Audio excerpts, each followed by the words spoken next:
maka kita ni akan terlibat dengan amalan-amalan. Kita tak usah nilai amalan tu lagi, dia sunnah ke, dia bid'ah, kita tak usah nilai. Amalan tu dulu, baca Yasin 3 kali dan berpuasa pada hari itu.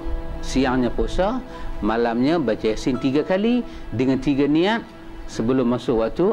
Sunat sembahyang sunat Syaban dulu, puasa dulu, buka puasa, lepas maghrib sunat nisfu Syaban kan.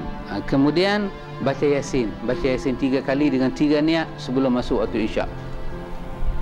Tak baik. Katalah kita kata Pak Cik, ni amalan ni semua ni tak berapa ni lah. Maka dia akan defend. Macam mana? Hai, ingat orang tua-tua yang buat ni, dia pun tak guna otak lah. Mana buat dia mula defend. Hai, ingat dia pun ni duduk bawah pokok ketapang pikir-pikir lagu tu ke? Dia pun ada sandaran. Dia pun membaca. Dia pun berguru. Bahkan orang dulu mengaji sangat dalam, sangat halus, bukan macam orang lah. Yang saya nak bagi tahu, dia defend. Walaupun dia tak jumpa dengan orang tua tu, walaupun tidak ada satu ensiklopedia menjelaskan macam mana orang tua-tua tu buat amalan tu, dia tak tahu. Tapi yang dia tahu, orang tua-tua tidak akan merosakkan orang. Itu yang dia tahu. Orang tua-tua tak akan buat satu benda karut. Itu yang dia tahu. Dan dia defend itu. Tetapi bila dibacakan hadis Nabi kepada dia, dia tak mampu defend macam tu. Dia tak mampu defend. Seolah-olah Nabi bercakap ni tak fikir panjang. Dia tak boleh defend. Dia, orang tua-tua punya amalan dia mampu defend. Oi, depa jangan cakap lagu tu. Depa pun mengaji punya orang. Depa ada sandaran. Depa pun berguru untuk membuktikan apa dia? Amalan yang wujud ini bukan amalan sombrono. Amalan itu ada kira bicara dia. Tapi bila kita baca hadis, dia tak mampu defend macam tu. Yalah, hadis dia kata memanglah. Dia boleh kata yalah memang Nabi Muhammad tu orang baik. Tapi akan ada. Dia tak mampu defend. Ini apa kata Syekh Albani?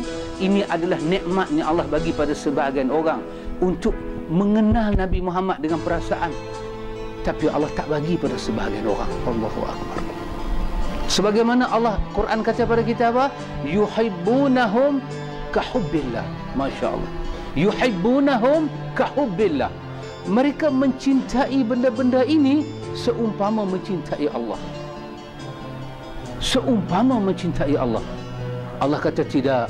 Walladzina amanu asyaddu hubban lillah. Tidak begitu kata Allah.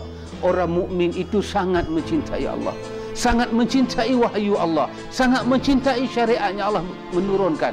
Tapi orang-orang ini cinta dia itu diberi pada benda lain, dia defend benda lain. Bila hadis cakap, macam hadis tak fikir panjang, macam hadis tidak ada sandaran. Subhanallah. Ini nikmat secara batin yang Allah tidak anugerahkan. Karena itu bila para sahabat dapat benda ni. Saya ada ceramah di tempat Ngapati Syahrul ni kan, di sebelah sana kan, yang saya cerita Pak Cik yang petua sihat tu. Lepas saya ceramah, masih lagi dalam masjid Awaluk Salam.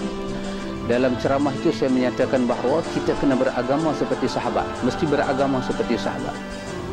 Habis saya ceramah, datang 3 orang, mamak macam saya juga, mai. Ustaz, saya nak jumpa Ustaz. Saya tidak puas hati dengan isi ceramah Ustaz. Saya tak puas hati.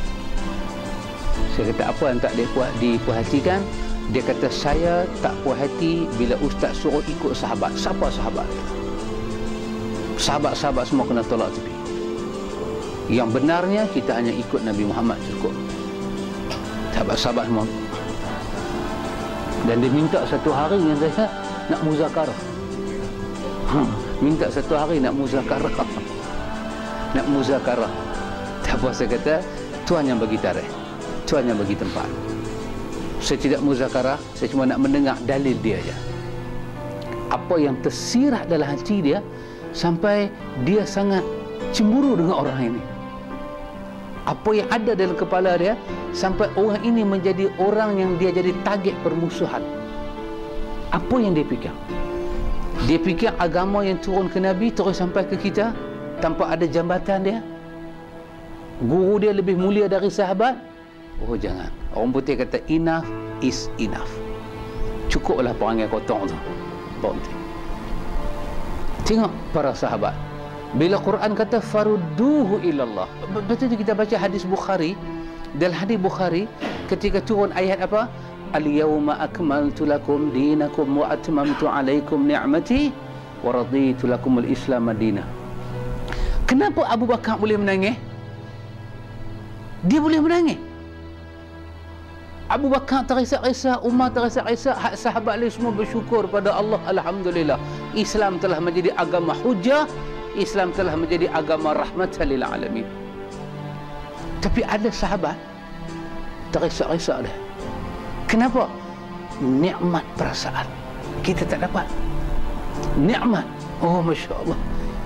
Makin kita dekat dengan Allah ni, bukan sahaja kita dapat melihat agama dia, tapi kita ada perasaan dengan dia. Itu Allah tak bagi, melainkan kepada orang-orang yang beriman. Kepada orang-orang yang beriman Allah bagi perasaan tu. Apa dia? Wajilat qulubuhum. Hati yang gentar daripada dalam. Hati yang gentar daripada dalam. Zadatuhum iman. Iman yang bertambah daripada dalam. Yang paling dahsyat apa dia? Wa ala rabbihim yatawakkalun. Tawakal yang tinggi dari dalam. Allahu akbar. Tawakal yang tinggi. Saya duduk lepas forum dengan Ustaz Mak Desa semua, saya balik, saya buka apa nama Rahiqul Makhtum.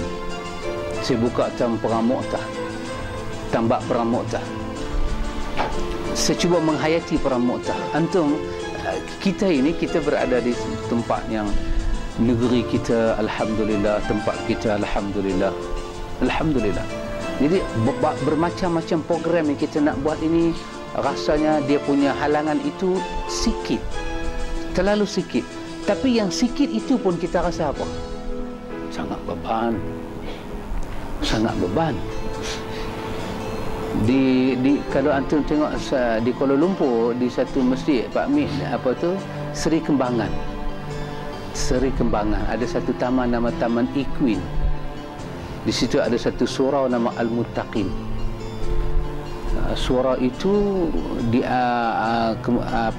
cuba diihyakan sunnah macam Taman Pelangi lah. Nak jadi seperti Pai Terbu dan Karwa.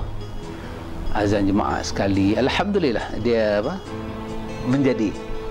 Bila-bila dalam proses nak menjadi itu ada dia punya halangan. Dan kesemua ahli jawatan kuasa dia daripada Nazir sampai semuanya dipecat 24 jam serta-merta dan ditukar dengan yang baru. Pasal apa? Mereka ni bawa benda pelik dan memelikkan. Pelik dan memelikkan. Itu di Al-Muttaqin. Al-Muttaqin. Di bawah pimpinan Ustaz Riza, Ustaz Zainal, Ustaz Zainal, alhamdulillah semualah hebat-hebat. Itu dalam proses itu bila panggil Ustaz-Ustaz Sunnah mengajar, orang kontak Jais suruh main tangkap. Dia kena tangkap. Sampai peringkat dia tengok baca khutbah nak beralih kepada baca sekali azan sekali, dia rasa this is too much. Too much lah. Tidak ada dah lepas sembahyang, tidak ada wirid ramai-ramai. Imam bagi Assalamualaikum, Assalamualaikum. Tapi sebenarnya itu dibuat berperingkat-peringkat. Jemaah yang mai hari-hari telah diberi penjelasan.